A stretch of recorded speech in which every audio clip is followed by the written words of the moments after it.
ඇත්තටම බලන්නකෝ මේ කල්පිටිය පැත්තේ ඉන්න බූරුවෝ. මේ බූරුවෝ කන්නේ මොනවද? හැබැයි මේ සත්තු වගේම පිරිසක් මේ සත්තුන්ට කණ්ඩ පාරායිනේ දාලා ගිය අපවිත්‍ර ද්‍රව්‍ය තමයි මේ කන්නේ. ඉතින් බූරුවෝ මේ විදියට පාරේ මැද්ද යනකොට ඊට එහා පාරේ මැද්ද යනවට වැඩිය වැඩක් කරන බූරු වැඩක් තමයි මේ මිනිස්සු මේ පාරායිනට ජරාව දාන එක.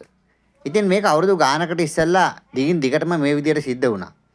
ඉතින් මේ පේනවනේ පාරේ යන වාහන අයින් කරගෙන යන බූරුවෝ පාර මැද්දේ.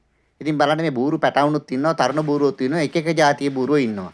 හැබැයි මේ වැඩ කරන්නේත් මේ එක එක જાතියේ බූරුවෝ.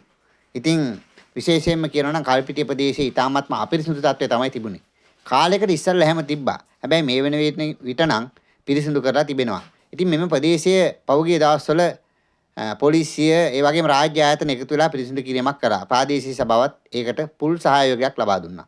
හැබැයි ඉතින් කොහොම වුණත් පෞගිය කාලේ මේ විදිහට තිබුණු ජරාව එහෙම ඉවත් කරලා තිබ්බත් එහෙම ස්ථානවල මේ වගේ දාලා නොතිබුණත් හැබැයි තැන් තැන් වල තවමත් මේ වගේ ජරාව දානවා.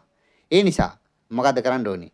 මිනිස්සු දැනගන්නට ඕන මේ බූරුව වගේ වැඩ කරන්නේ නැතුව මිනිස්සු විදියට වැඩ කරන්න. පෞගේ කාලේ මේ විදියට බෝඩ් ගහලා තිබුණා. හැබැයි ඉතින් මෑතකදී නම් අපිට සමහර ඒවා දකින්න හම්බුනේ නැහැ. සමහර වෙලාවට ඇති, සමහර වෙලාවට නැතුවත් ඇති. ඉතින් මේ විදියට කකුලෝ කාලා කලපුවයිනේ, පාරයිනේ ගැට ගහලා මේ විදියට දාලා ගිහිල්ලා. ඉතින් බලන්නකෝ කොච්චර මෝඩ වැඩක්ද කියලා. ඉතින් පාරේ යන මිනිස්සුන්ට යන්න පුළුවන්ද? ගඳ ගහනවනේ. හැබැයි කිසි දෙයක් බූරුවන්ට තේරෙන්නේ නැහනේ. ඒ නිසා තමයි කකුල් දෙකේ බූරුවෝ කරන බූරු වැඩ මේ විදිහට මෙහෙම එකතු වෙලා කකුල් හතරේ බූරුවන්ට ඇවිල්ලා එව්වා පරිභෝජනය කරන්නට අවස්ථාව සලසලා තිබෙන්නේ. ඉතින් ඒ නිසා විශේෂයෙන් කියන්නේ කල්පිටිය පාර විතරක් නෙමෙයි හැම පාරකම මේ වගේ දේවල් තිබෙනවා. ඉතින් ඒ නිසා මේ විදිහට පාර අපවිත්‍ර කරන්නට එපා. බූරුව වගේ හැසිරෙන්නට එපා. අපි බූරුව වගේ හැසිරුණොත් එහෙම මොලේ තියෙන මිනිස්සු බූරුව මොනවා කරන්නද කියලා තමයි අපිට හිතෙන්නේ. ඉතින් බූරුව විතරක් නෙමෙයි හරක් ඒ වගේම තවත් සත්තු ඉන්නවා. ඉතින් මේ සත්තුත් මෙව්වට එනවා. ඉතින් මේව වළක්වන්න මිනිස්සු බූරු වැඩ කරන්න නැතුව ඉන්නට ඕන.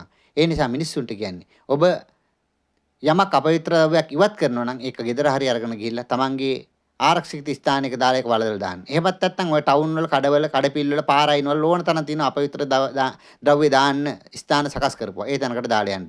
එහෙම නොකර පාරයිනේ මේ වගේ නිදහස් තැන් වල දාලා ප්‍රදේශයේ අපිරිසිදු කරන්නට එපා. ඒ විතරක් නෙමේ සත්තුත් මෙව්වා කනවා. සමහරට බූරුව ඇවිල්ලා මෙව්වා කනවා. බූරුව මැරෙන්න පුළුවන්. හරක් කනවා. හරකුත් මැරෙන්නට පුළුවන්.